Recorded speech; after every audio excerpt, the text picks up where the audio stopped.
Now we know what the innovations are. And the question is, how do you merge that with regulation? And we'll see, right? We're waiting on that.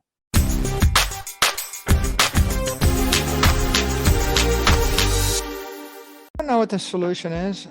I think that the industry would benefit if the SEC and the CFTC put out clear guidance as to how you qualify as a digital commodity. For example, if you could submit, if you want to go public, you actually submit a registration statement to the SEC and you negotiate it with them. And over the course of 3 months or 6 months, when they grant you, when they approve the registration statement, you can go active and then you're a publicly traded company. So there is a process by which you can take a company public as a public equity. If you don't get that approval, then you can't go public. You can't sell shares to the general public.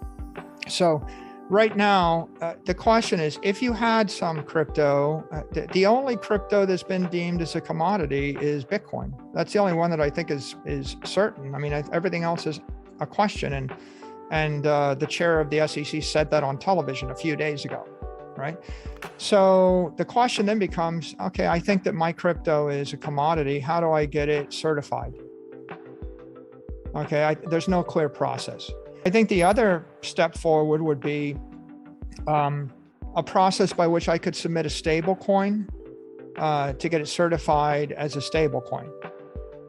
Like there's a way you can get registered as an ETF right now with the SEC, right? They deny or they grant. They've granted some ETFs, they've denied some ETFs, but there's a process. There's a process by which you can sell mutual funds and other investment funds to the general public. They can grant, but they can deny. So I don't see the process by which I can spin up a stable coin. You know, and as you look at it, right, there's stable coins like Circle and Paxos, and you know they're registered entities in the United States, and they claim to be 100% backed by cash and cash equivalents. So that's one type of stable coin, but the SEC is not certifying them. The CFTC is not certifying them. There's no national certification. I think they've got money. They've got licenses from states. So there's no FDIC registration, there's no SEC, CFTC. Certify to get like a national certification for a stable coin. If there was, it would drive a process and people in the space would go through the certification process to get that. There's no way to create a certified crypto bank right now, right? The reason you had Celsius and Voyager and BlockFi as kind of uncertified, you know, unregistered bank is because the regulators they were loose with regard to cracking down, but they also didn't give a path to certification. Caitlin Long, you know, has created a crypto bank, and she's been trying to get an FDIC license for 18 months. She can't get it.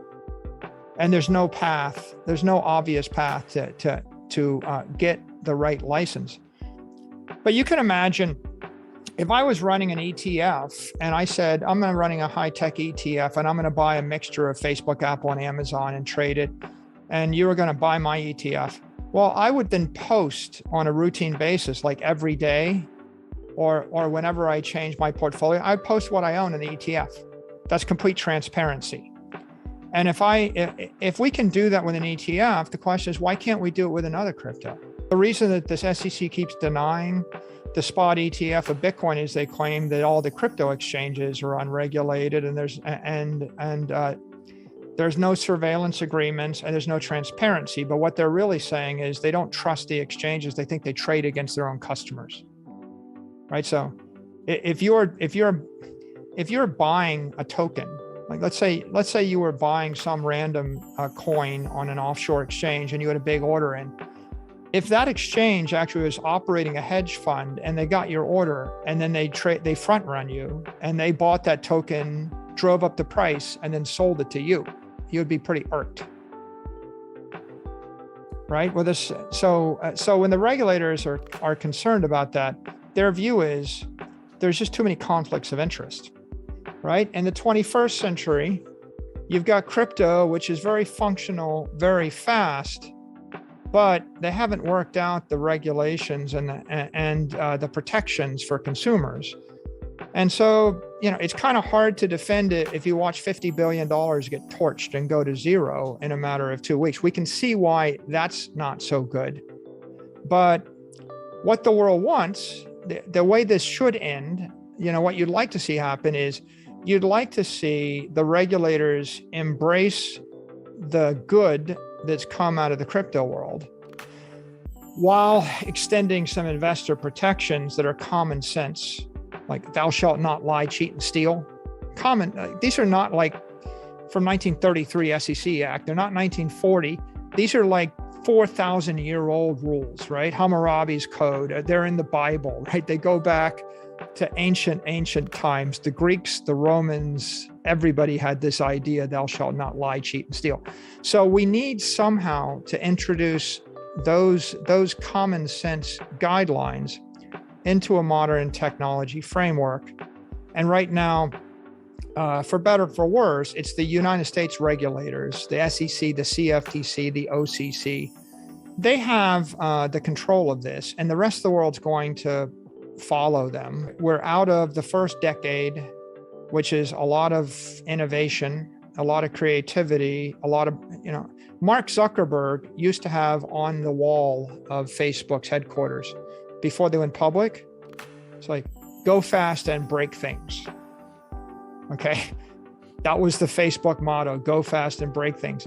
After they got public and after they became a billion user network and they had the power to change the course of democracies, I think they got rid of that motto, right? That, at some point you can't go fast and break things anymore. So I think the crypto world is moving from its first decade, which is go fast and break things, to the next decade, which is let's try to keep, the good that comes from the technology while we introduce it into the public policy framework that allows it to scale to the next order of magnitude. The world wants trillions of dollars of US dollars and probably digital euros and digital yen to move at the speed of light on mobile phones and on websites. That's an innovation. And we haven't quite got it right?